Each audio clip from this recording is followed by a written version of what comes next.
All right, John, should we do this? Let's do it.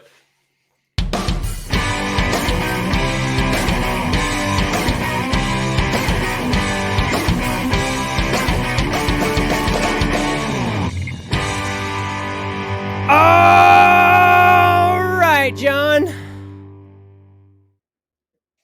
There we're Man, back. yeah. Hey, How good to be are we back. doing today? I'm doing good. How are you? Pretty good. It's been a while since I've talked to you because we both went I went on vacation for a week, and then as soon as I got back, you left.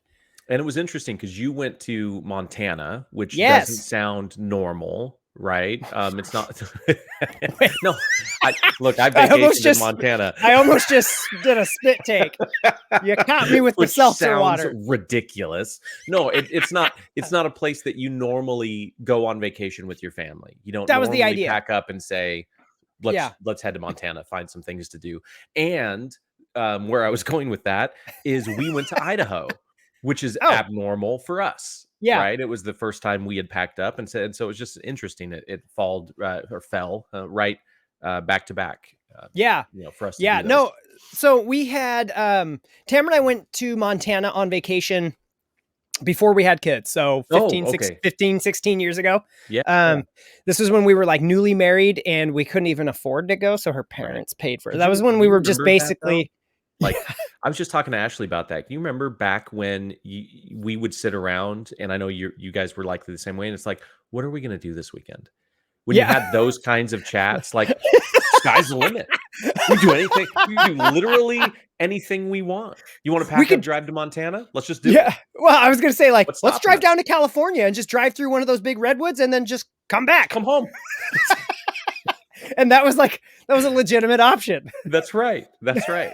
Now that takes like 6 months of planning and budgeting and like praying that the kids don't get sick. Yeah. So you guys went 15 so years ago. Yes. And so like back when we were like technically adults and we were like grown-ups and married, but we didn't have any money. And which for like most, I mean, and that was a while ago, obviously. Yep. So like for most people now, that's like being 30, 31, 32. That's right. But we were 21. We were in our early 20s. Oh, it's funny and kind of true. That's right. That's right. And so we had talked about that before. And so my son, who loves like the outdoors and fishing and just seeing nature and stuff, he goes on backpacking trips with Tamara. He had mentioned like, I don't know, 6, 7, 8 months ago, like, can we go to Montana for vacation sometime? Like, it would be really cool to go and see it. And so we're like, well, shoot, let's go this year. Let's go this summer. So we Airbnb'd a condo, which we looked at so many of them. Honest to God, and it had been so long, I forgot even when we got in there. I was like, oh, this place has 2 bathrooms and 2 bedrooms. And Tamara goes, did you not like pay attention to us? Right. We looked at 15 of them. We looked at 15 different places. And so I knew nothing. So we went to Whitefish, Montana, which I'm not familiar with that. It's about an hour outside of Glacier National Park. Okay. Was it the west entrance of Glacier National Park? Okay. And so there's Flathead Lake and there's like Kalispell.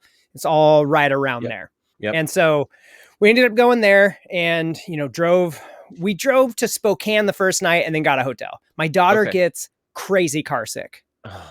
So we have to you're saying on the trip up or just normally? Just always. Okay. Like so anything. She did get car sick this time. And we knew that was coming, right? So we just it's kind of like Dramamine or what?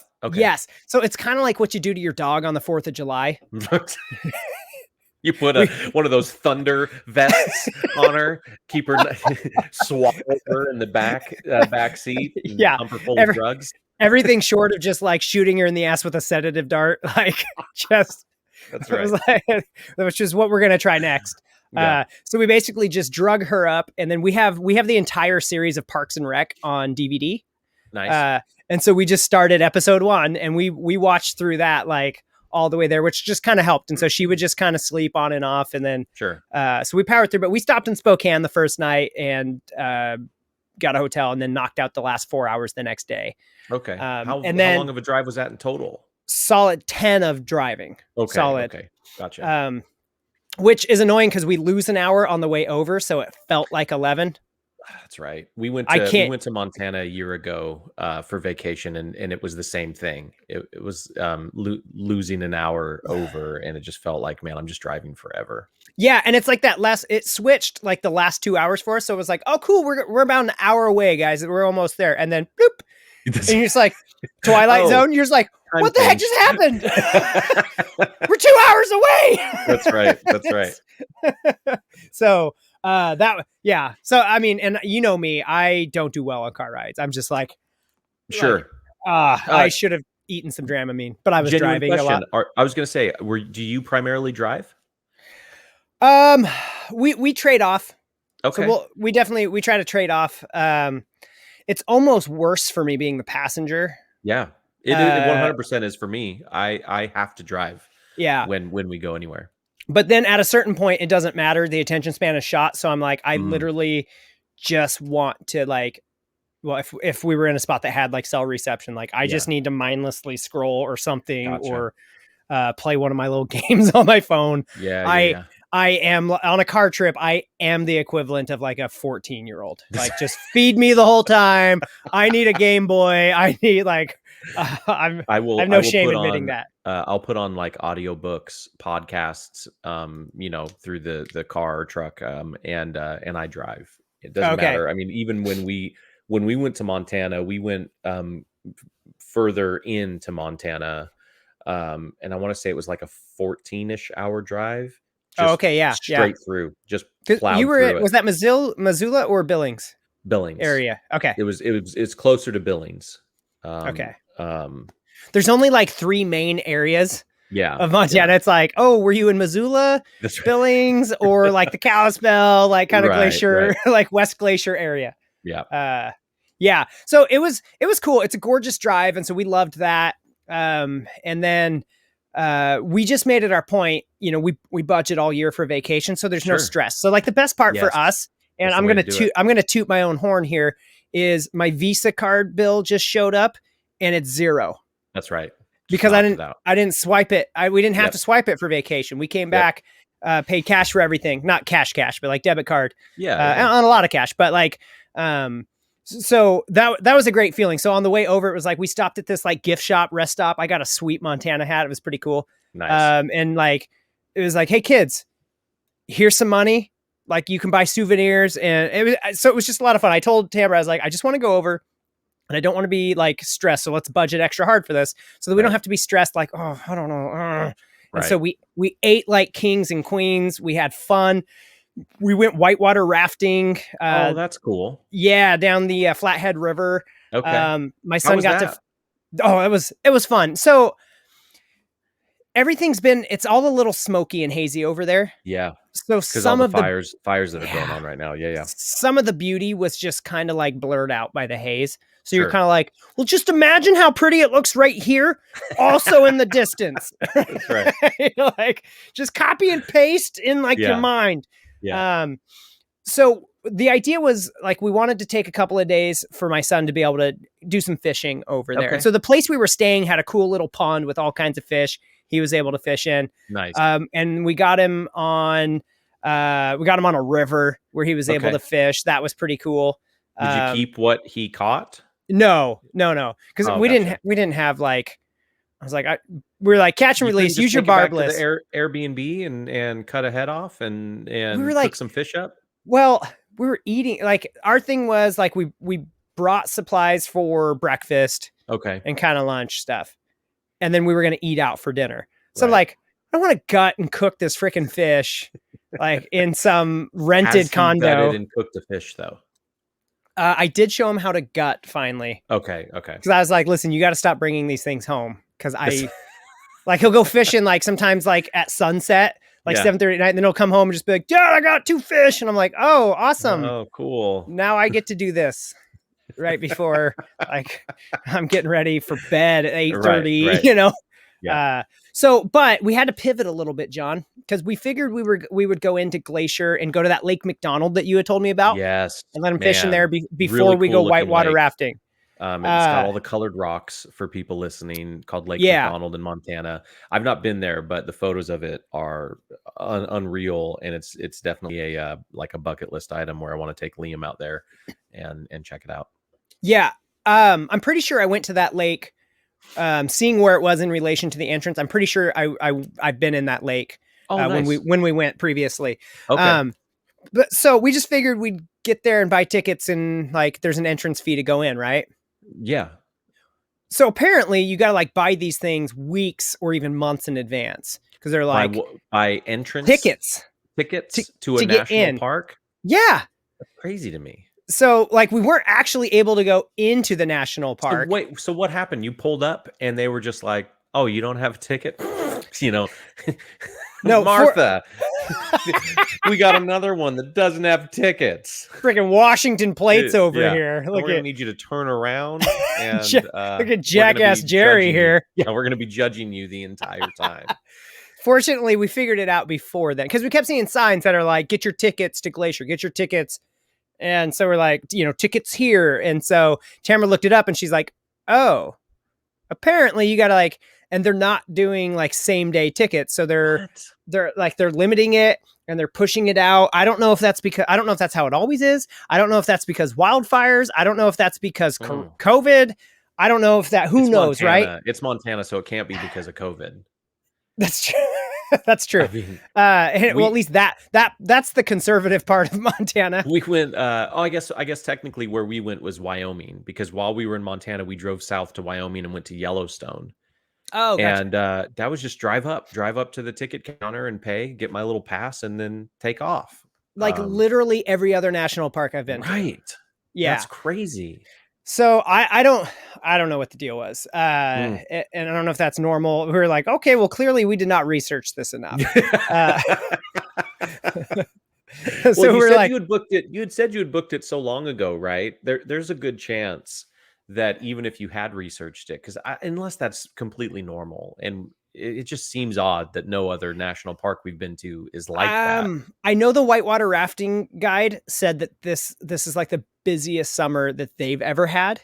That like they're like, he's like, yeah, I've worked 29 days in a row, like doing multiple rafting trips. Right. And then it just tough. Sounds brutal. Just getting to hang out on a river all day.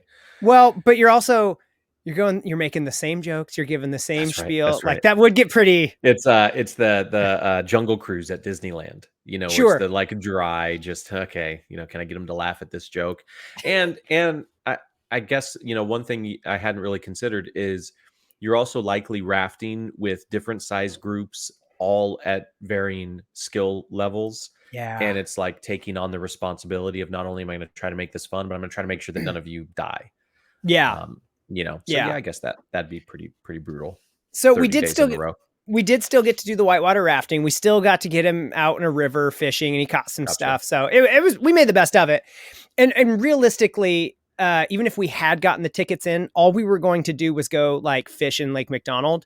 Sure. If you're really going to do it, what you should do is stay closer to the park and do like backpacking trips and like make it all about that. So it was kind of like, okay, we were going to way overpay to just go look at those rocks, which honestly, the rocks they're the same.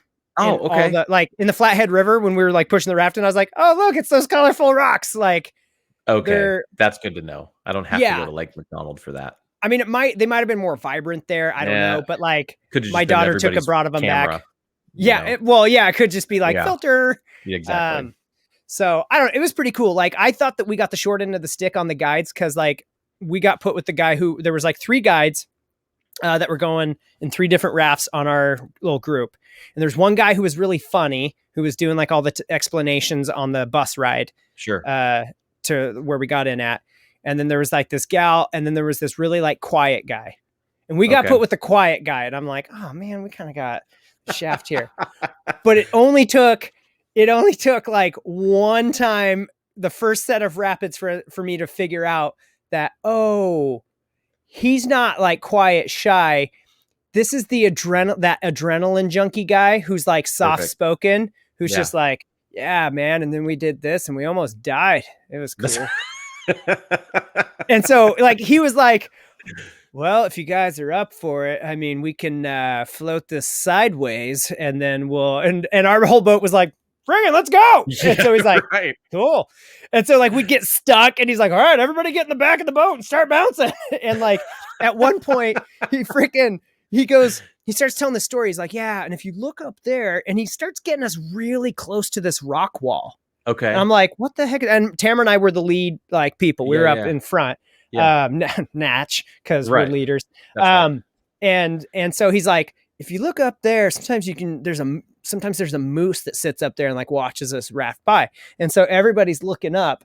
And then I see in my peripheral, he hops out of the boat, runs up this rock wall. And I'm like, what the? And then everybody looks up and sees him as he does an aerial, no-handed cartwheel and lands in front of our raft. Just and we're all just like, yeah. And all the other boats are like, how come they're having all the fun? Yeah. But that's what it was like. Oh, this guy is like an insane, like, adrenaline junkie. Yes. He's a raft guide in the summer and a ski bum in the winter. Right. His parents have a like an animal. They train bears, like, for movies. What? Okay. So have you ever seen the movie The Great Outdoors?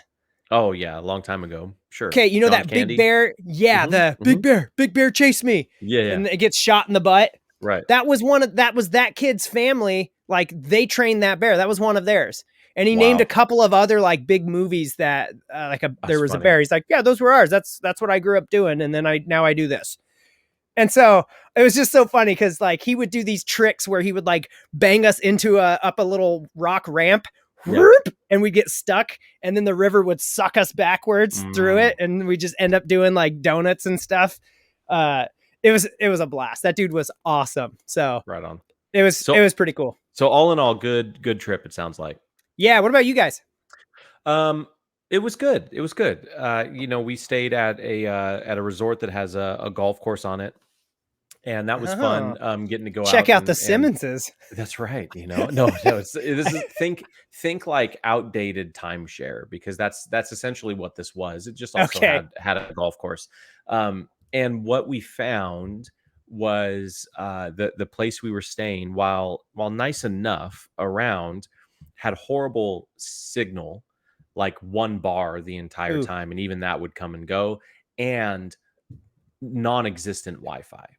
Ooh. And so we really did. There was a part of me in the beginning where I was really not excited about that upon arriving and realizing that that's what our next week was going to be.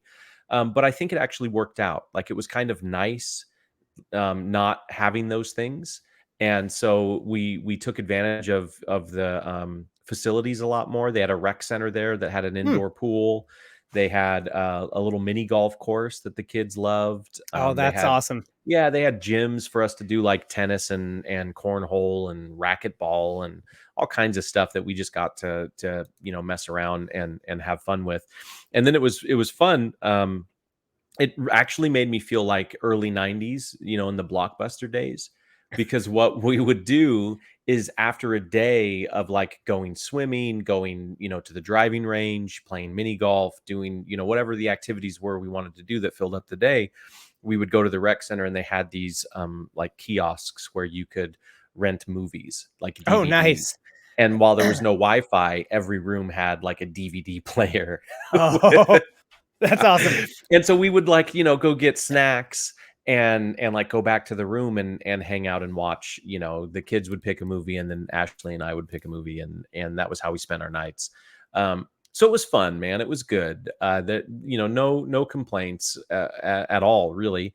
And it was, we had gotten there Friday night, and we actually had the room until the next Friday. So it's a long stay, really, anywhere. And I want to say it was like Tuesday that we were, hey, maybe we should call it, a little early. and we stuck it out because there were still things the kids wanted to do and they were having fun, but we ended up like couldn't have left there fast enough, and packed up and then it wasn't too bad. Ours is like your a 6.5 hour drive. your kids are still at a really hard age for vacations Yes. because it requires so much work on Yes. you, Yes. especially if you take them out of their normal toys That's and right. entertainment, then it's That's like, right. it's on you. Oh, they have racquetball. That means you have to go play racquetball with your kid if Yes. they want to. Like, oh, they 100%. have mini golf. You have to go. Yeah. You're not sending your 6-year-old to just say, "Yeah, just go ahead. Walk across Yeah. and go play mini golf, you know, we'll That see you was later." something we noticed like this time was like, oh, like Judah could just walk down to the pond and fish. I didn't Right. have to take him. Yeah, yeah, yeah. And it was like, oh man, having teenagers is kind of sweet. It sounds amazing. Because they still need us because we have the money. But That's like, right. so they'll check in. It's like a tether, right? There's a leash there, but you know, Yeah. they know to come back to it when they need something, but they're free to, you know, go out. Yeah. Yeah, we But they didn't can go down to have the anything like pool and that. swim by themselves. They're old enough to go swim. That's right. That's right. And it's like, So yeah, that's a long stay with little kids. Yeah, it was. You know, but there were some nice things. So we like this place, and we might, you know, well, we will go back in future years. We have that week because it is a timeshare. Um, we like that it's about 20 minutes away from Silverwood, which is a water Oh, park and amusement yeah. park in Idaho. The problem, you know, this year and probably next, I don't know yet, is that the kids are still a little young. And it's like, well, we don't want to spend a bunch of money and go there and have them not want to do anything and just have it not be, you know, as fun as it could be. And so it actually made it a little bit nice because while the kids were completely happy taking advantage of all the facilities that we were staying at, um, just about everybody that was staying there was really just using it as a room so they could go spend the day at Silverwood. And so Oh. everything was pretty much like, we're talking, you know, full size indoor pool. And of all the days we were there, maybe only one other family was in there swimming with us at on one day. Like every other day, it was just us, you know, hanging out. It was just us kind of doing everything because everybody was gone. And so that was nice. But Yeah. at the end of the day, I mean, it just felt so good to get home. You know what's You funny know? is I remember, so when Tamara and I lived in Sandpoint, Yeah. which is like 30 minutes Yeah, that's north close. of Silverwood. Okay. I saw the signs for Sandpoint when I was going to where we were because we were in Blanchard.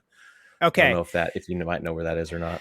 So we had some friends, I won't say their names on here, but some mutual friends of you and I, who came and stayed at a timeshare about that same distance. Okay. And it might, now that you're saying that, I'm like, it's gotta be it. Probably the same one. Because I don't know how many of them there are around there. Right. I mean, maybe there's more than one, but it had a lot of those things. And I hadn't thought about that place in 10 years. And That's just funny. bing, huh? Yep. So, oh, that's cool. Well, that's good that you guys were able to get, you know, just get out and hopefully relax a little bit. It was nice. It also, you know, not having access to Wi-Fi and having really bad cell reception, it forced me to not be actively involved in work. And that's really hard. That's hard for me, you know, even if I'm off, I'm constantly, you know, checking and thinking and replying and planning. And this actually forced me to step back from that. So it was good. Like I said, no complaints. And the drive was fine. You know, like I said, I always have to drive. I don't know what's wrong with me, but yeah, I don't think the only time Ashley has driven me anywhere is the couple of times that we've been together and I've had to like go to the ER. That's it. That's the only, and in fact, there's been times where she's taken me to the ER and even then you're like, no, I got this. Take a left. Yeah, take a left. That's right. And they get me fixed up enough and basically say, okay, you're fine. You're not going to die. And it's like, okay, well then I'm driving. Give me the keys and we're going home. Yeah, it's something about me, man. I don't know what it is, but yeah, I would not be a good passenger. It's called a type A personality, John. It's called having control issues, John. What do you mean you don't know what this is? You've heard of these things. You've read leadership books. I know you're aware of these concepts. That's fair. Oh gosh. Oh yeah. No, that's cool. That's cool. Should we get into this then? Yeah. So I don't have like a graphic or anything for Hey, this. that's fine. I feel here, I'll Ill, flash a ill prepared. follow us, Okay. like our Facebook page, or a There you go. Instagram.com/Jon and Nick show, or whoop, whoop. Look at Oh that man, that's slick. cheesy. That's Do you call slick. them, this is important for our GIFs. listeners. Do you call them GIFs or GIFs? GIFs. I call them GIFs too. It stands for That's what it's graphic. thank you. That's what they Like, should be called. They're yeah. not GIFs. It's not graphic. Thank you, Jon. Yeah. Thank you. I'm glad we could finally definitively solve this for the internet. For everybody. Yeah. Yeah. No, it's GIF. Okay. 100%. Yeah. GIF. It's not peanut butter, people. Okay. And even that's spelled with a J. Exactly. Okay. So this last week, when I got back to work, which was the first time in a long time I've gotten back from a vacation and been excited to like get back to work. Like that's pretty cool. That is cool. And so we had our virtual town hall meeting, and which was all like whole company. Yep, so we're a worldwide company. So we have people on our like our sales team that are in like the UK, London, and then all different time zones here in the US. All right. And so we're global, right? Yeah. Yeah. It's a big town hall. Yeah. And so, which I keep like an idiot. I keep like asking people like, hey, I see, it looks like you got some time on your calendar. You want to connect at 11? And they're like, wait, what do I have at 11? And I'm like, frick, time zone. It shows me in my time zone, whatever time it is over there in your weird part of the country. But so one of the things that they were talking about was the topic of the come back to work plan, like come back to the office plan. Now, yeah. I am in a 100% remote virtual role. So like obviously we're not all ever going to work at the same offices. And so like in this specific role, we don't have to. And so that was something that was like very upfront. Like when I was going through the interview process, is like, I don't want to drive an hour into Portland, or through Portland, through all the stolen, abandoned cars that have been set on fire and tent fires. I don't want to drive through that every day to come to work. Speaking of that, somebody just shared this with me yesterday. There's an Instagram. Okay, yeah. Portland looks like. What is it? I'll do. Let's plug it. What is it? I think it's just Portland looks like shit. That's it. And I was scanning through that just last night, and it was like, oh my gosh! And dude, I mean, our office is in downtown, and there were absolutely some of the places on that Instagram where like tents are on fire. That's blocks from my office. I mean, it's insane down there right now. I don't know if you've gone into your office recently, Jon, but it's very likely that if nobody's been working out of the offices, that there's people living in your offices. No. This entire time we have had a skeleton crew at least that has been going into the office, and right now it's maybe a little more than it was in the beginning. As people feel more comfortable and want to go back to the office, they're able to, but it's not like we've mandated or anything. Yeah. So there was some talk about like that. We're still trying to figure this out, how to do it safely. Sure. Of course, everybody's kind of walking on eggshells as far as like, so I think originally what I was told was by my manager was like, yeah, I'm on the team for discussing this. And originally the CEO and the SVPs, who are all extroverted, like type A personalities. Why doesn't everybody just love being around each other? They're just kind of like, yeah, we can't wait till we can get back in. And then they've seen some other companies that have rushed coming back. Yeah. And the timing with the great resignation period that that we're kind of in right now is if people don't want to come back, they're just like, nope, screw it. There's a lot of jobs out there doing these things and companies that are going to stay remote. Right. And so I know our company has seen some turnover, but I know a lot of companies rushed it. And whether people didn't want to come back or didn't feel safe to come back, people saw mass exodus. So I believe the leadership at our company kind of pumped the brakes and was like, whoa, hold up a sec. We need to maybe let's give this some more thought, Yeah, sure. And so I know that's been a topic of, that's a topic of conversation for a lot.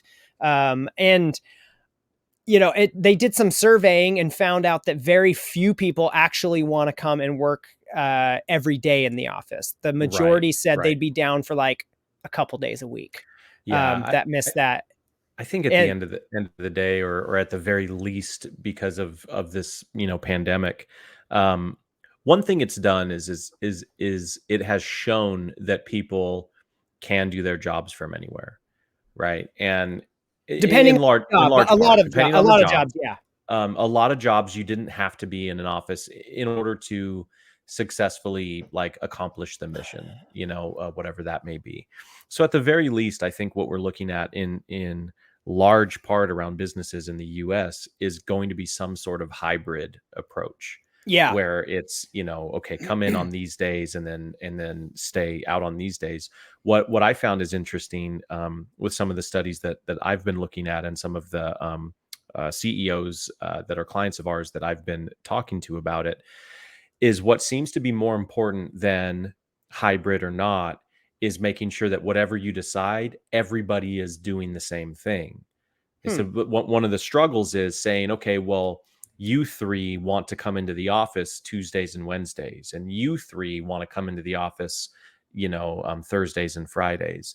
And what happens is there tends to be an increased amount of drama and personnel issues as a result, because maybe you're all on the same team, but the three that were in the office on Wednesday just happened to chat while they were walking to the break room, and that led into a discussion about a project they're working on. Sure. And now you three that are, chose to stay home, you all of a sudden feel like you just got cut out of a meeting, and you took that personally. And it was like, so there's all these new challenges that are arising. And so what we found was, whatever we end up doing, it has to be everybody. So if we're going to come in Tuesdays and Thursdays, we want everybody on the team here on Tuesdays and Thursdays, and then everybody out on, Monday, Wednesday, days. Friday, whatever.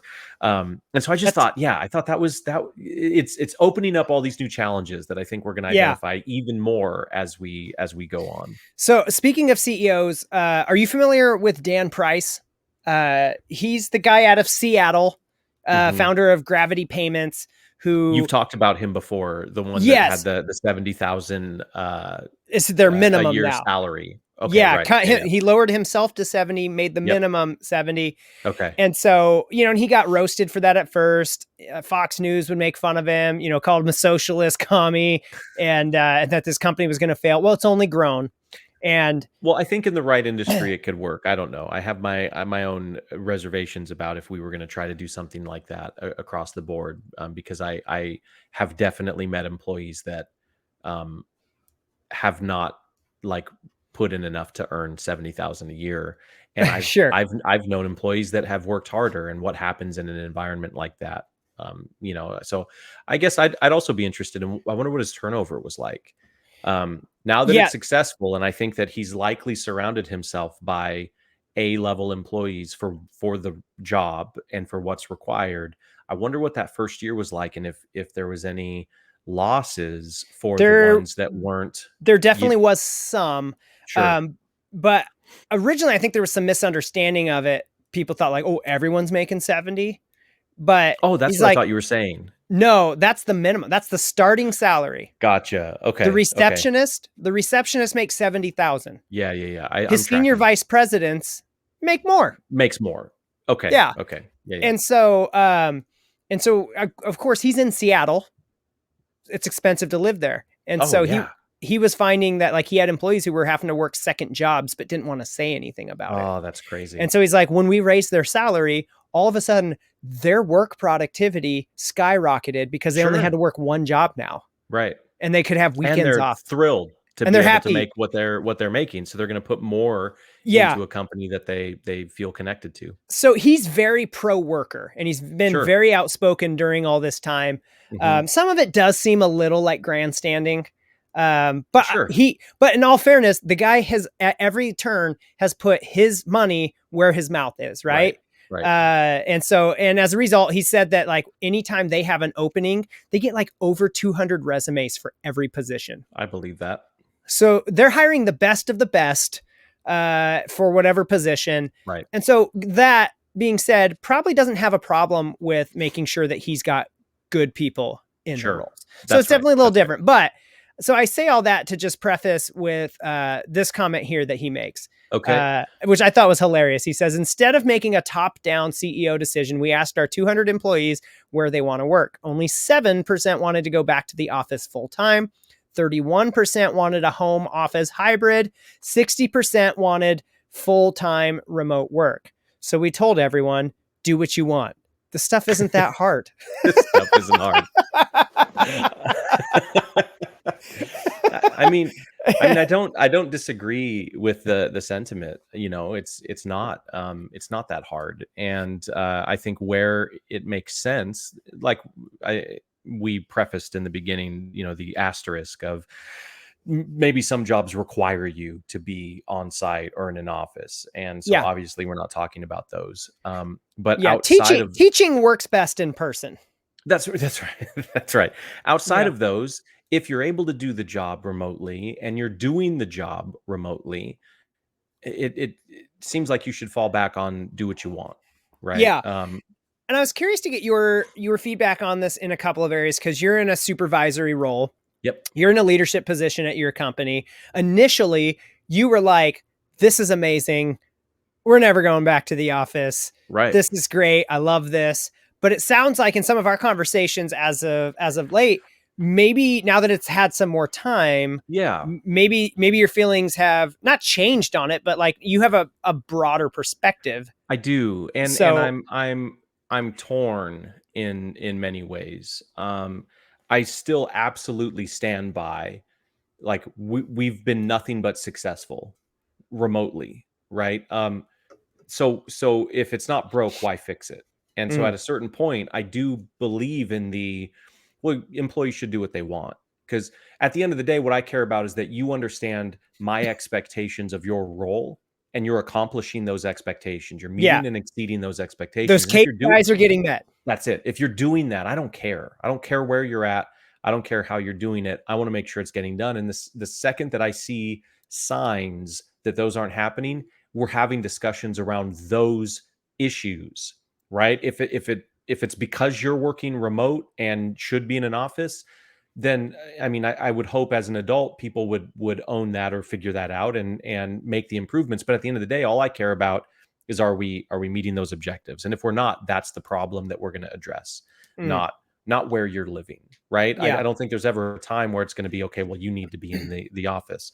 All of that to say, I had a really interesting experience a couple of weeks ago, and it was right before Oregon uh, just recently closed down or reignited the mask mandate, Mm, right? And are yeah. requiring people to wear masks indoors. And so it really felt like things were starting to open back up fully. And a couple of different vendors of ours had reached out to me, and we had done remote meetings over the last year and a half, but they wanted to go out and get lunch. And so we did. You know, it's like we put it on the calendar, and I went out and I met them for lunch, and then I worked the rest of the time, out away from the house, and then came back. And what I found was I've been so productive over the last year and a half that actually taking a day and going out and meeting somebody for lunch, going out to a client meeting and actually sitting down in their office and talking to them about, what's going on and planning and strategizing, it felt like a mental health day to me. It genuinely, Interesting. Yeah. because you start going and meeting people again and you get out of your house, you're talking 2 3, at most 4 meetings. I mean, I 4 would be tough if you're going on site, right? And you're sitting down and you're engaging. I mean, I'm talking 2 or 3 meetings, but when I'm at home, you know what the calendar can look like, right? It's Yeah. back to back to back to back. You're going from one meeting where you're okay, I got an hour, and as soon as that hour's up, hey, sorry, I got to run, I got another one I got to go to, and you're hanging up and you're going to the next one like, hey, great to see you. There's no time for thought, there's no time for preparation. It is go go go. My wife's bringing me lunch every single day, and I'm just eating it at my desk while I'm trying to get through the workday. Actually having a day where it was like, yeah, let's go have lunch. Let's go meet the client on site. They want to have a meeting. That's great. It felt like I got done with the day and I felt like I didn't do anything. Huh. And it felt like a break. I mean, it That's really did. funny. And so because of that, it's had me thinking, like, I don't think this whole there's going to be a different side to this of, everybody thinks that the hey, just working from home is so amazing. And there's a part of it where it's here's what I liken it to. Back in the day when we were younger, before the internet, right? Before email. Back in the day. Yeah, back in the day, before yeah, I know, right? Before email. When somebody wanted a quote from an organization, if somebody wanted to reach out to you and say, "Hey, I'm interested in your products and services," they would have to fill out a form and mail it in. And your sales team would get these forms and they'd open up the mail and they say, okay, this person wants this. And they would hand write out a proposal and a That quote sounds and so much harder.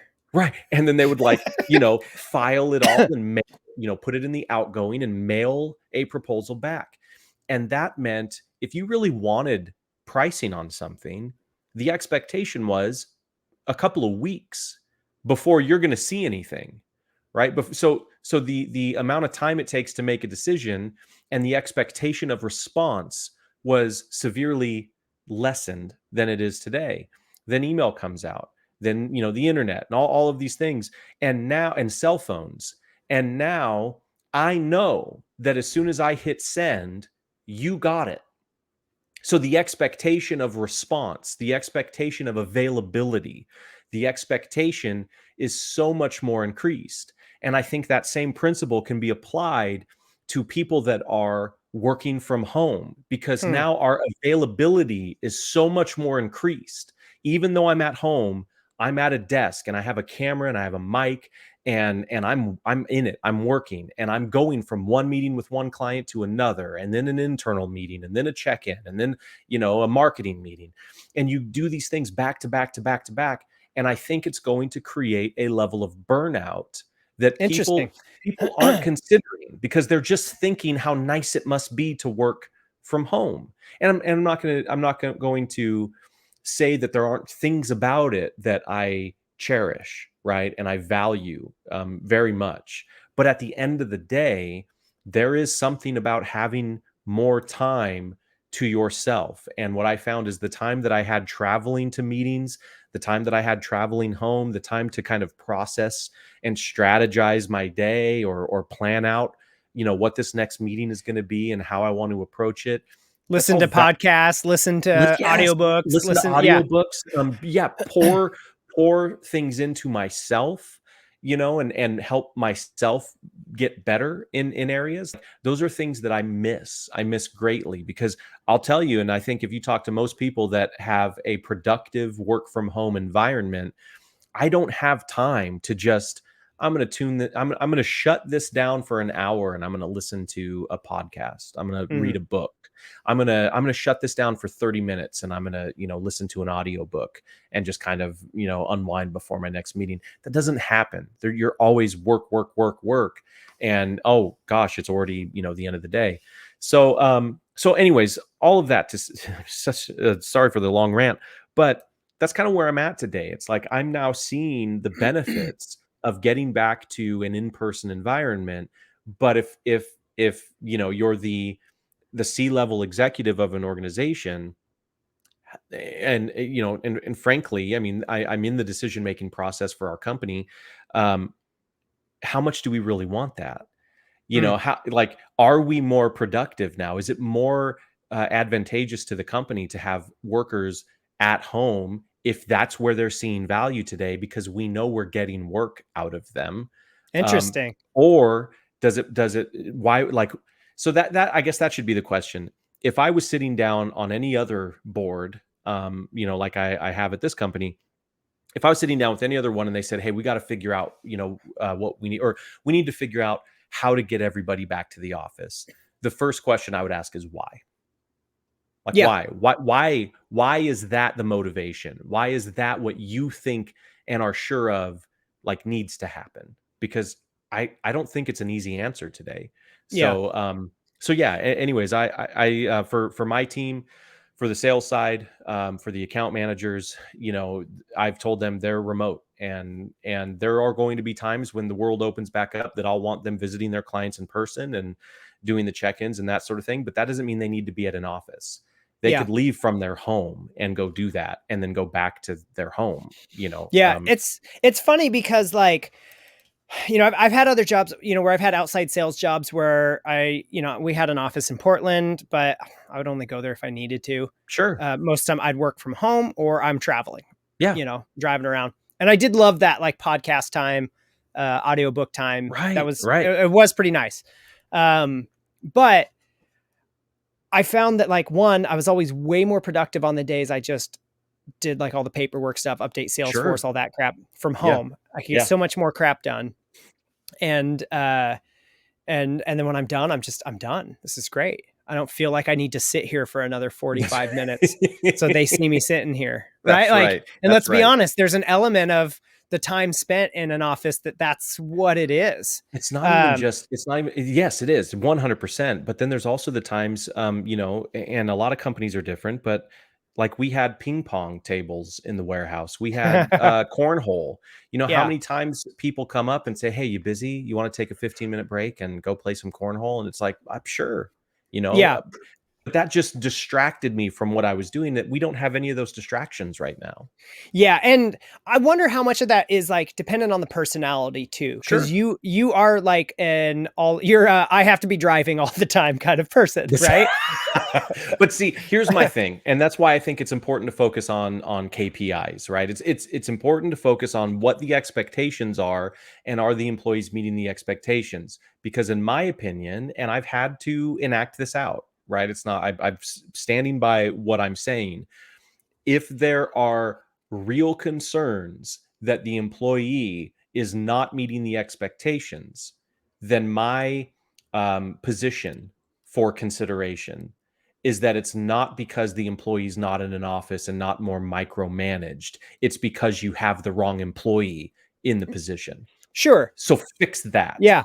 Right. Yeah. That's my big thing, right? Like, look, if it comes down, and that's what I would say, and I have said, but that's what I would say to CEOs out there that say, well, no, I need to see them in an office, because if they're not here in sight, then I just don't trust that they're doing their job. You've got an HR problem. That's right. Then you have the wrong employee. If you can't trust them to do it. It's a recruiting problem. Yes. Or maybe it's a pay scale problem. You're not offering enough money to get the people, to get the type of talent that you want for that role. Or one of our big pet peeves is when you post the job, you don't put a salary range.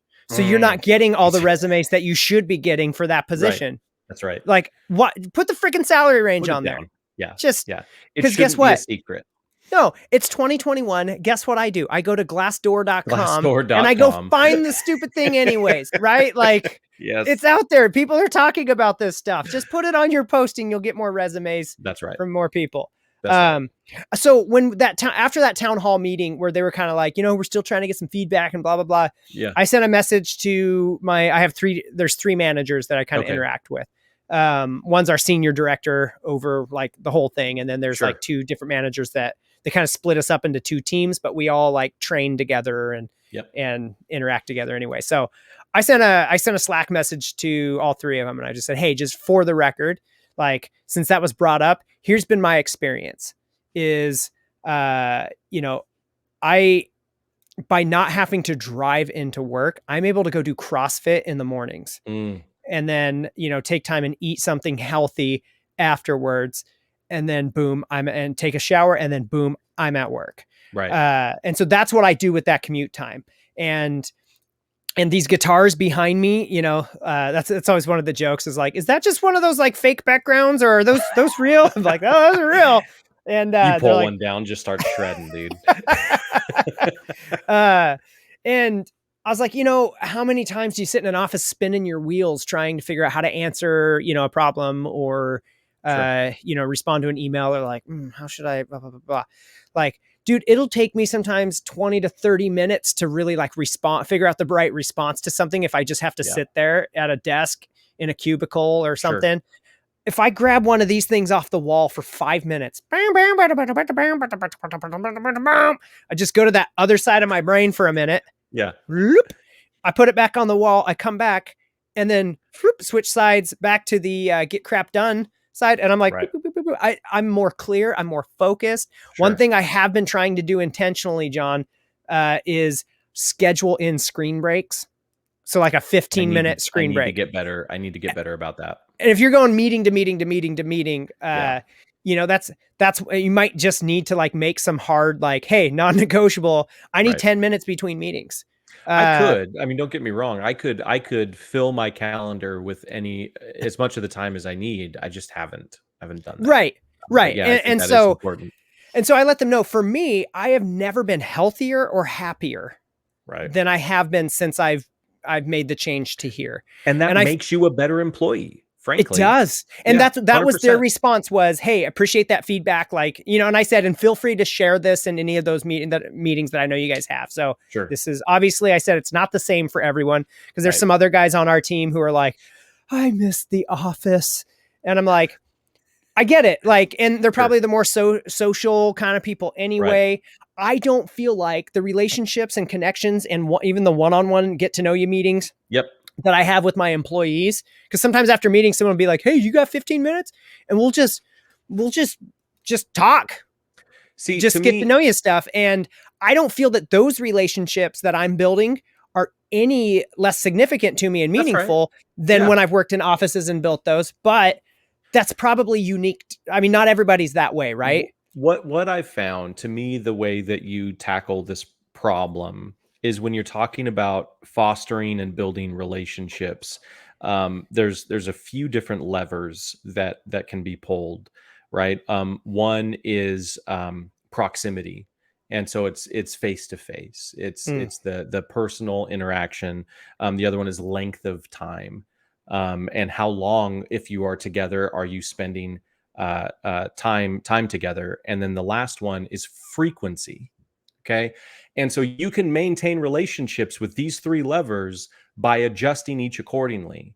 And so what I have found is with our internal teams, if we're losing almost completely the proximity one, right, where now we're not face to face anymore, I'm going to have to ramp up one of the others, either length of time, which none of us want to do because we all have work to do. So I'm going to ramp up frequency. So like for my teams, we used to meet once a month and sit down in a conference room and check in and go around the table and talk about what everybody's got going on and help each other strategize through things and whatever, just hang out. Right. Now we meet once a week. And since the pandemic has been going on, we get together once a week. And it's where we at. And some of those weeks, it's just, no, let's just chat. What's going on? Like, what's everybody been doing this weekend? Let's just hang out.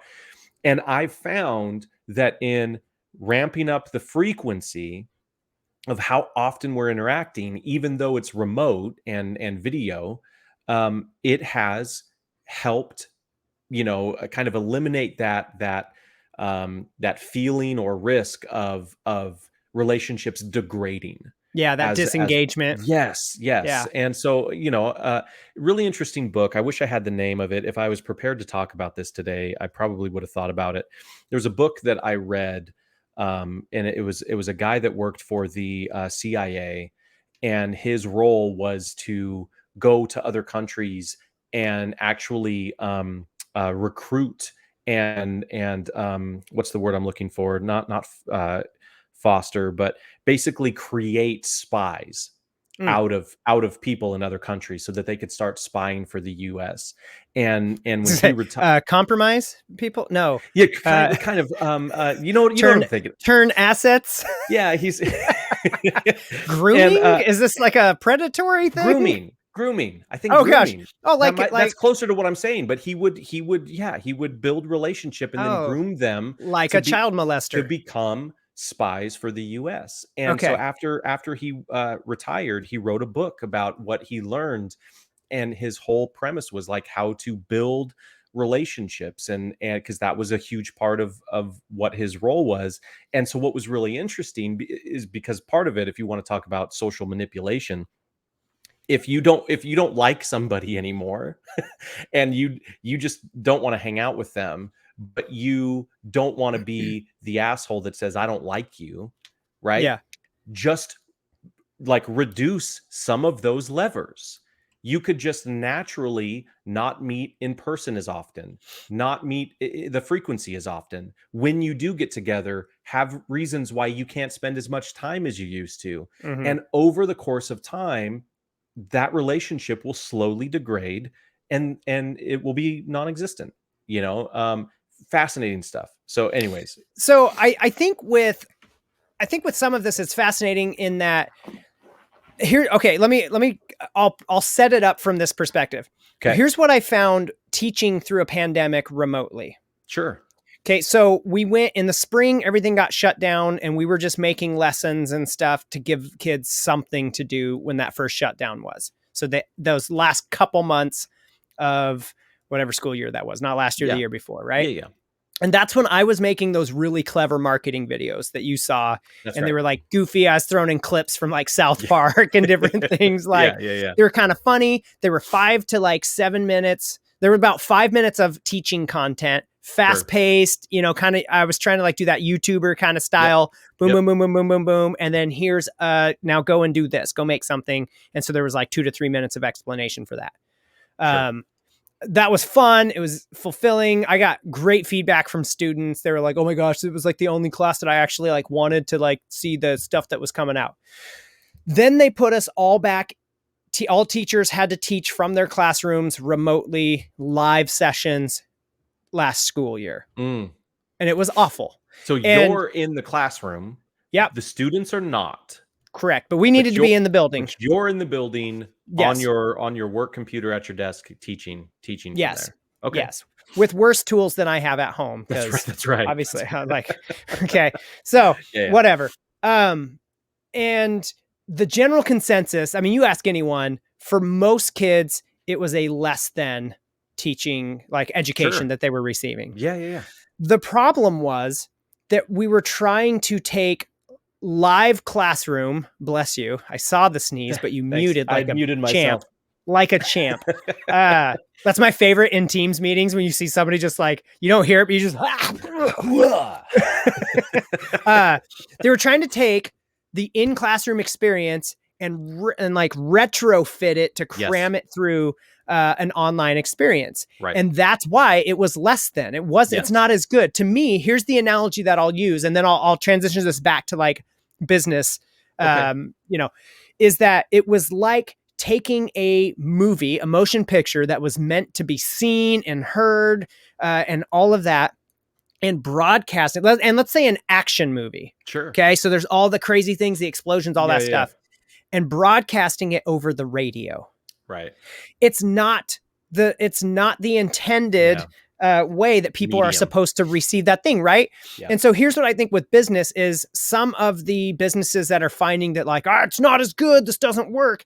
It's because you're not building your business to work in a remote environment. You're still trying to take you're still trying to get all of the in-person, in the office kind of environment and just retrofit that through Teams meetings. But if you're willing to say, hey, it's going to look and feel a little bit different, and you might have to learn to safeguard yourself by building some buffer time in between meetings, or like, whatever it is. So that you're not just replacing that commute time with more work time. Which I think is maybe what some people have ended up doing. And maybe there's a false expectation in some, corporate environments where it's like, well, now you don't have to drive. So why can't we start at 7 instead of 8? I think it's just that if remote work is going to become a normal thing in some businesses, they're going to have to set their business up and rethink how it functions and what meetings look like. Right. And I think that's the bottom line, is if you just try to keep doing normal business, but over the internet, it's going to be just like education was. It's going to be a less than experience for the workers and for the customers. I think great leaders are not afraid of change, and they're not afraid to adapt. And they're not afraid of the idea that this is going to change business forever. right? That's not a scary thought. They always approach it from okay, well, if this is the environment, how can we be successful within the environment, right? What can we do to find success and productivity and efficiency and all of these things in the world that we're living in today?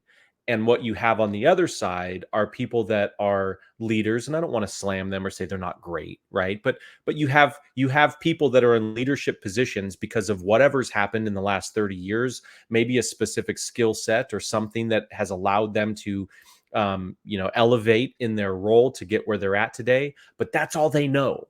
And so when everything kind of hits the fan, and it's okay, now we have to, figure out this remote thing. Their focus is, well, how can I take what I know and try to force it into this new world?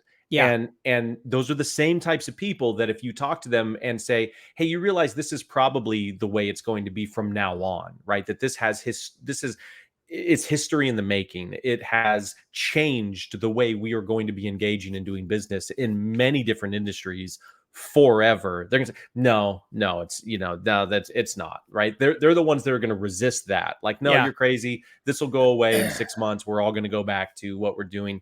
And they're resistant to that change. And so I think that's a big difference that you are going to start seeing in businesses today, is which leaders are adaptable.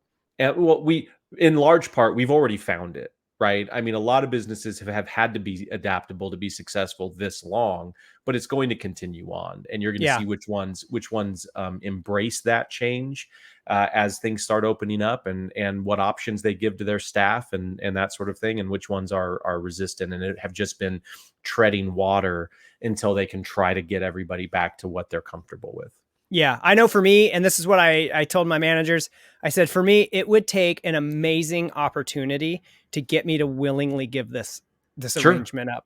Yeah. Like, because I like it. But at the end of the day, when I'm done working, I don't have little kids who are like, Daddy's home anymore. Yeah. Right. Like, so I can go upstairs when I'm done. My kids are teenagers, dude. They hardly ever come out of their rooms. So I still get that. I get that decompressed time. Yeah. Before they come out for their next feeding. And that's when I see them, is at meal times. And I'll give you that. Even on the days that I went out and visited clients and visited vendors and had in-person meetings, it was really nice to know that when I'm done with that, I'm going home. Yeah. Right? I'm not going to some, arbitrary location just to check a box and show people that I'm there. Right. And then go home. No, I'll go home, and there's going to be more work to do, and I can go up to my office and I can do it, and then I'm home. And the freedom in that to apply common sense to, it's that level of maturity we're talking about. What needs to get done. Yeah. Get it done. Get it and done. then who cares? So yeah. Well, shoot, should we go to, it's been a couple weeks since we've done this segment. Okay.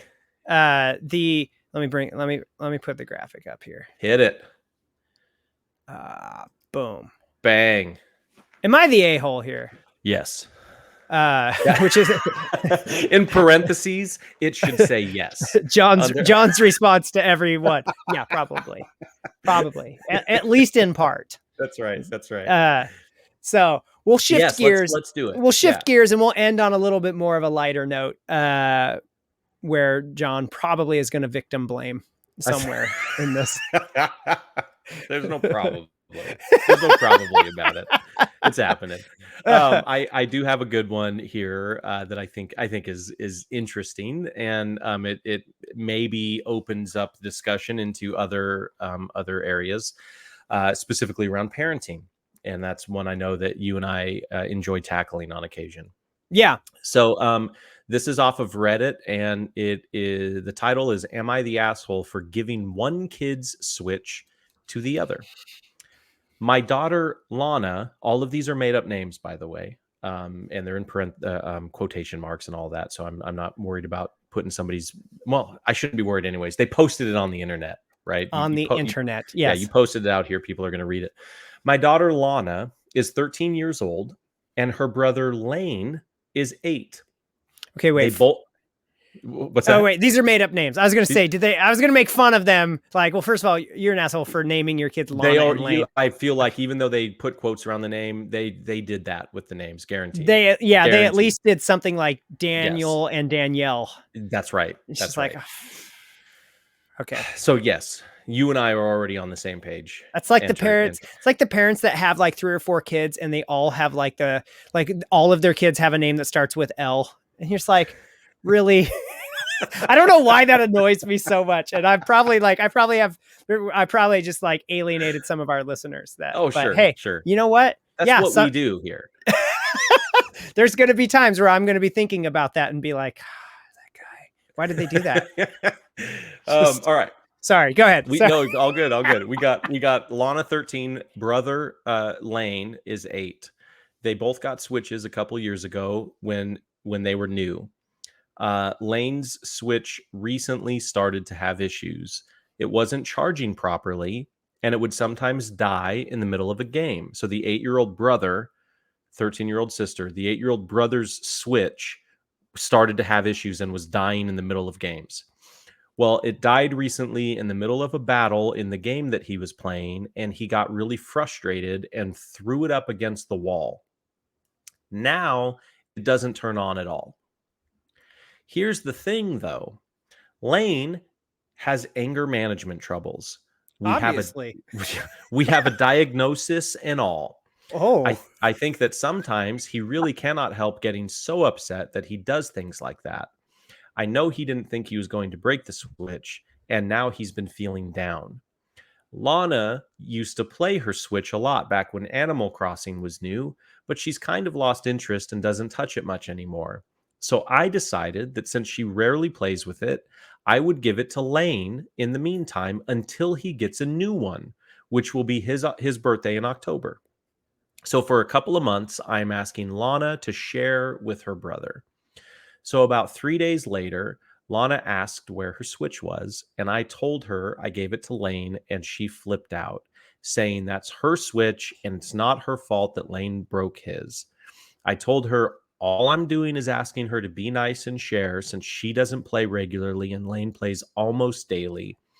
And I told her she is getting it back and I will give her a new game too.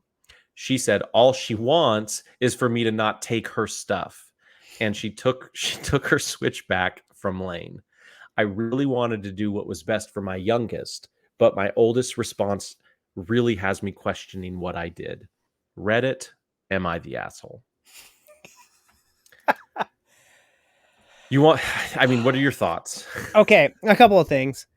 We have a diagnosis and did you really need a diagnosis? She said we have a diagnosis and all.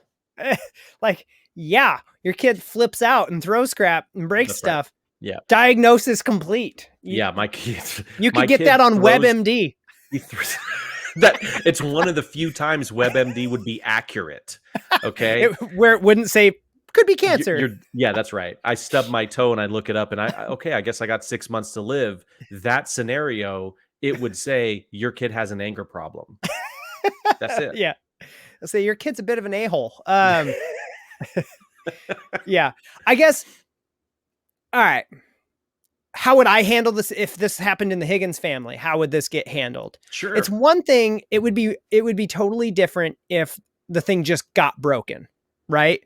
And it'd be like, hey, I'd like for you to share this with your brother. Like he uses this all the time. You don't play it that much. I need you to help me out.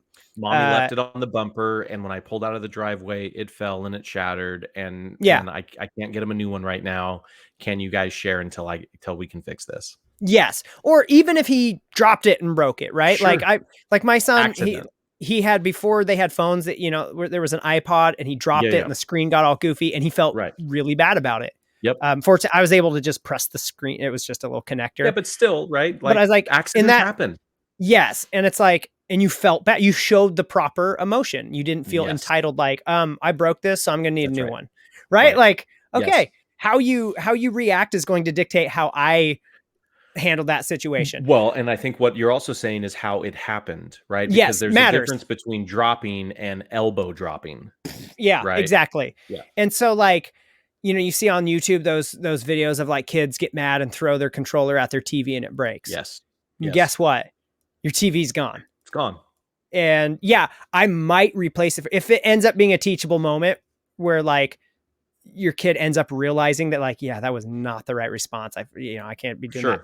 Like, but there's going to be a period of time that you don't have that thing. I'm going to turn the screws a little bit to make sure that lesson really lands, or you're going to do extra chores around the house before you get this, like to earn some extra money. Like we're going to come up with a way that you're going to have some skin in this replacement.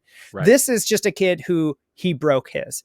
And so the mom, by just trying to like, well, we're trying to work through these anger issues. What might help is learning cause and effect. That's right. Because what you're teaching that kid is that cause and effect is I do something and then mom will fix it. So she just writes it off. And he'll believe, because children are little sponges, right? They're not as much as people out there might want to say that their 2-year-old has it all figured out and is very self-aware, right? They are still like trying to look like those celebrity tweets where they're like, my kid just came to me and was like, Mom, Dad, how come like colored people and white people can't just love each other and get along? And it's, like, and it's always like your 2-year-old did not come to you and say that. You're posting that. It would never happen. So yes, these kids are learning. And when this kid gets upset and throws a switch against the wall out of anger, and he hears you say, whether to him or to somebody else, and he's listening, that, well, Lane just has anger problems. He's been diagnosed by it, but we're working through it. And then you buy him the stuff that he breaks. He's going to start using that as a mental excuse, right? When I'm mad, I'm free to just punch a wall because I have anger issues. It's not my fault. There's nothing I can do about it. That's like in teaching when, you'd hear the kids would say like, well, I have ADHD. And I'd be like, cool, so do I. And I've graduated from college 3 times. Okay. So you can do your freaking vocab sheet by Friday. Okay. Right. That's not an excuse. That's just something you're going to have to work with and figure out how to work around. It is an excuse at their house. And that's the problem. And that's what I think we're seeing here. Yes. The other issue I have with this is that mom didn't talk to the sister beforehand. Didn't talk to her daughter. Straight up jacked it and gave it to him. In our house, and let's say like whatever the circumstances are, and it's like, okay, this is a great pivotal teachable moment. Yeah. Okay. And I feel like the lessons landed, but here's what we're going to do in the meantime. I would go to his sister and be like, hey, listen, would you help me out with this? You don't do this very often. In my house, I use monetary bribes for things. If you help me, here's some sort of incentive and some sort of reward. When we were doing remote learning all last year and my kids were like, this sucks, and we're struggling with their motivation. Yep. Cool. We're going to buy you hamsters to entertain you when you get bored in your class.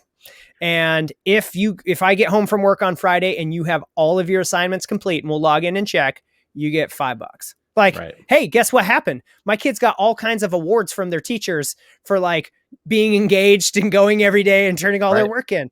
I use monetary bribes all the time. People are like, that's bad parenting. You should, hey, I'm a capitalist. You don't go to work for free. Exactly.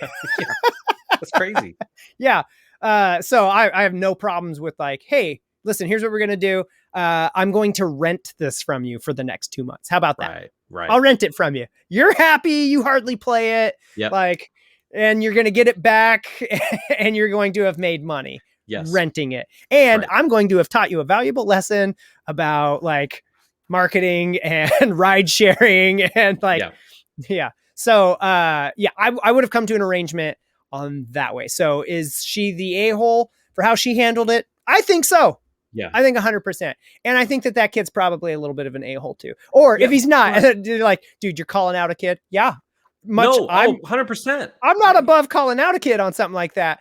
But I will say if he's not truly, if that's too mean, if that's too severe, I don't care to say at this point, I will say if you don't change the way these things get handled, he's definitely going to become an a-hole. I don't care. And look, I'll say this for everybody listening, and understanding how it's going to. Oh, did you? Perfect.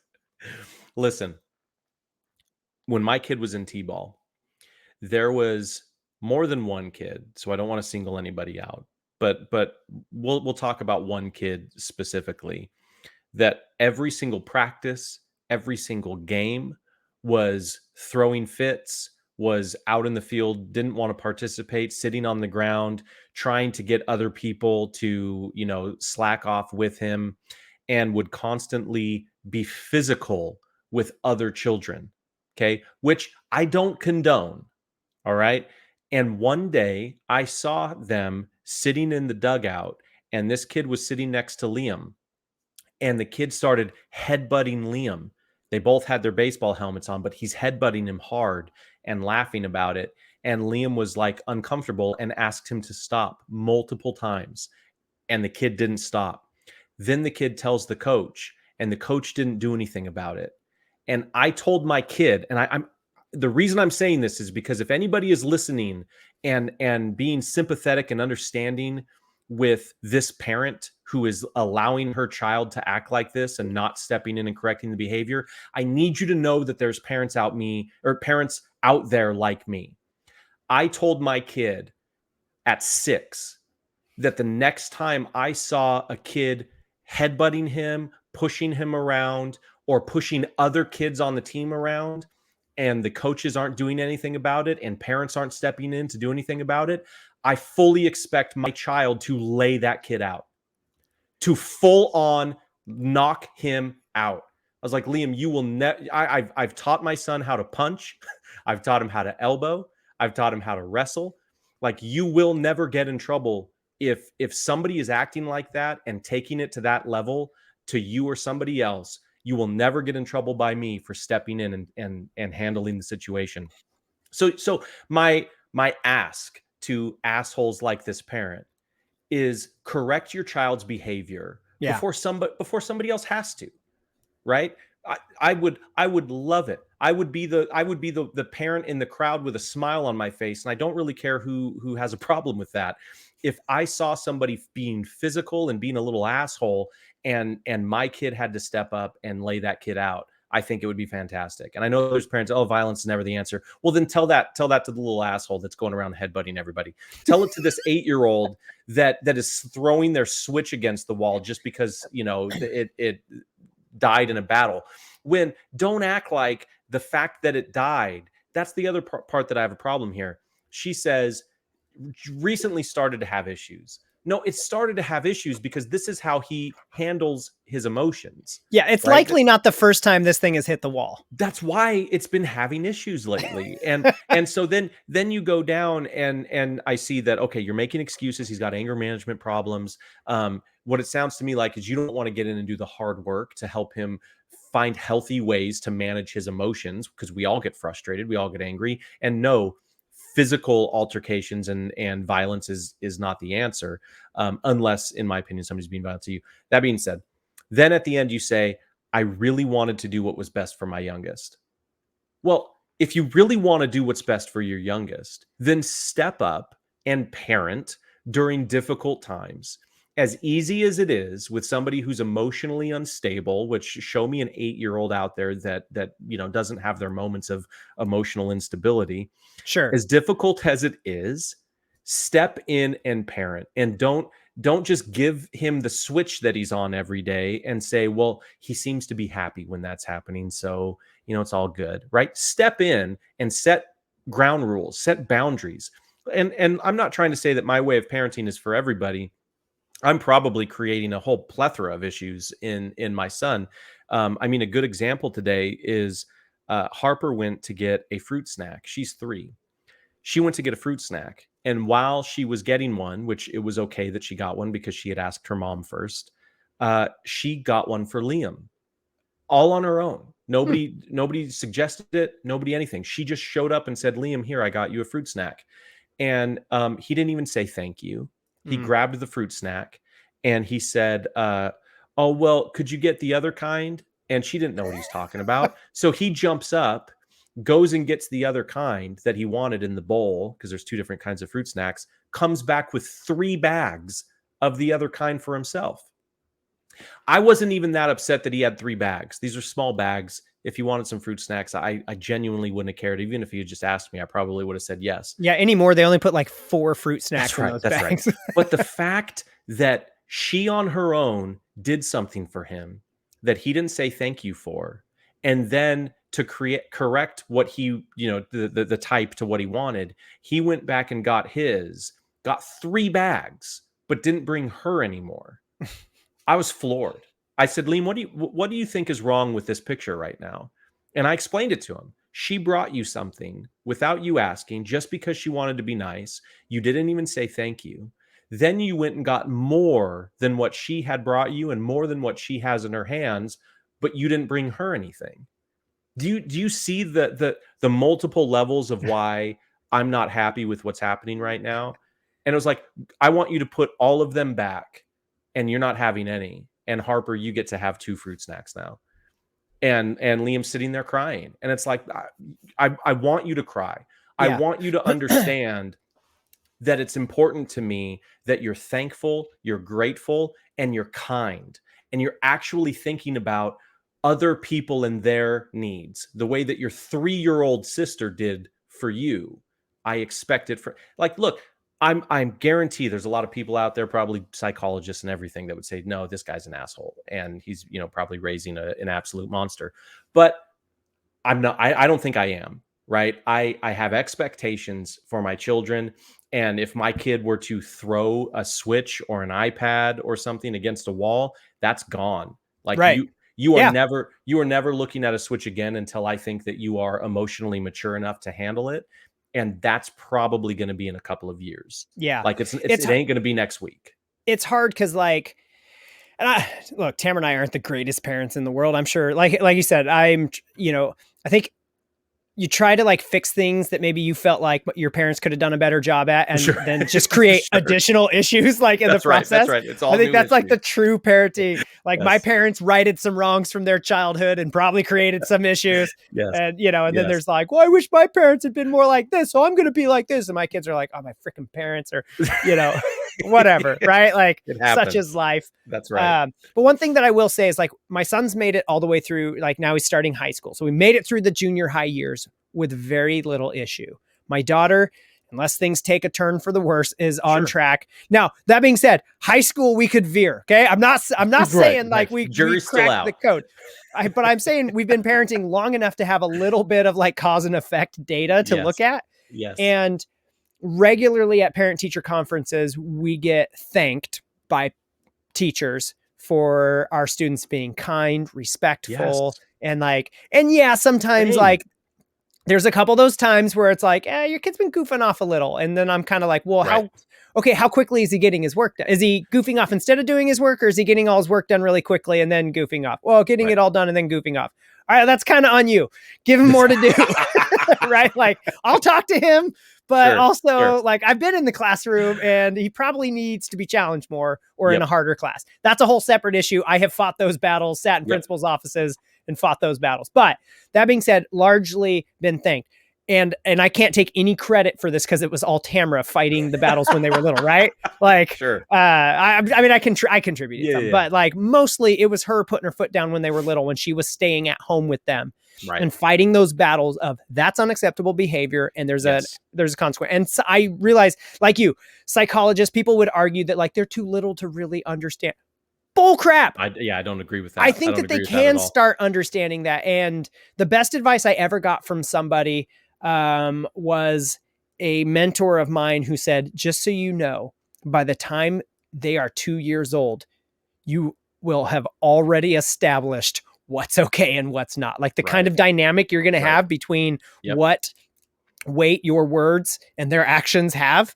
Like, that dynamic is well established by the time they're 2, and I'm probably overestimating how long it takes for that dynamic to happen. So he was like, be firm on the things that matter. And like, and that's kind of what you're talking about, right? Like, hey, this is not going to be acceptable. And I'd rather you learn that lesson now than never truly learn it and then end up harming us, becoming a spouse abuser, batterer or something, because you never got those emotions in check. And obviously, if man child, just an impulsive, irresponsible man child that can't get your own life in order My because boys are winners, and winners do what they want. Sorry. Look, I'm also of the mindset that our children are growing up in a technological age, and we aren't going to be able, like, there's no good thing we're doing for them by sheltering them from that or trying to like hide them from technology.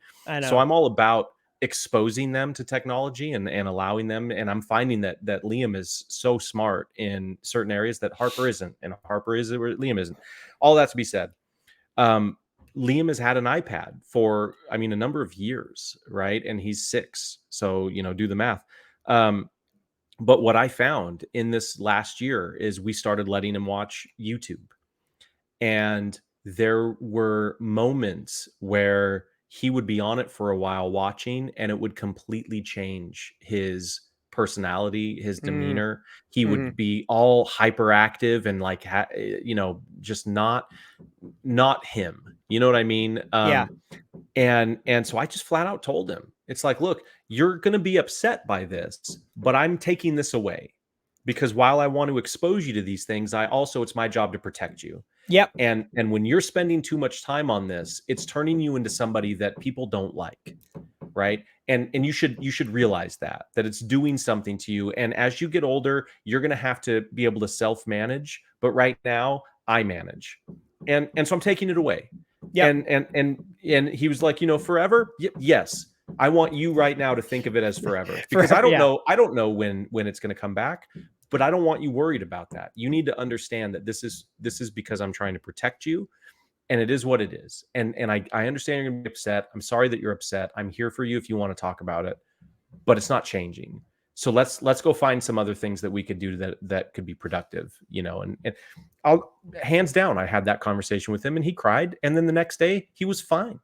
Yeah. You know what I mean? He's playing and he's it's okay. Yeah. So I don't know. anytime we've like, especially when they were a little bit younger and we take the internet away. Yeah. Like they adapt. Life goes on. Like, yes. You know what happens? The Legos come out, the Hot Wheels come back out, and they just fill their time doing other. They don't just sit there like, right. Life is vapid. I told Ashley, like, everybody's so afraid of being bored anymore. Yeah. Like, being bored is a good thing. It pushes them to be creative, to find new things to do, to entertain themselves. Yes. It's like we got to stop worrying about that. And it's like, yeah, that you're losing your iPad. Go be bored. Go be bored. That being said, John, on that drive to Montana when there was no cell signal and I wasn't driving, that was like murder for me.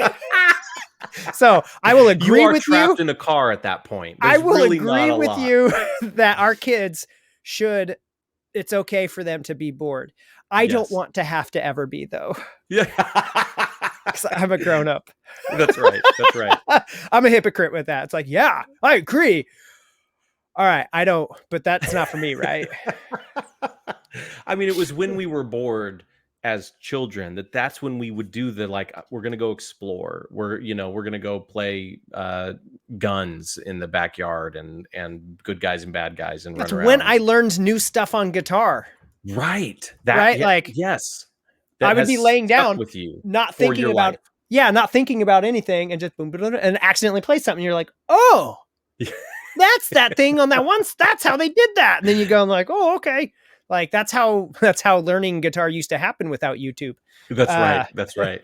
But yeah, it was when I was bored and I would just be laying there like, oh, okay. And like, yeah, something cool would happen. So I think we both agree in this instance. She's the asshole. Yeah, definitely. Yeah.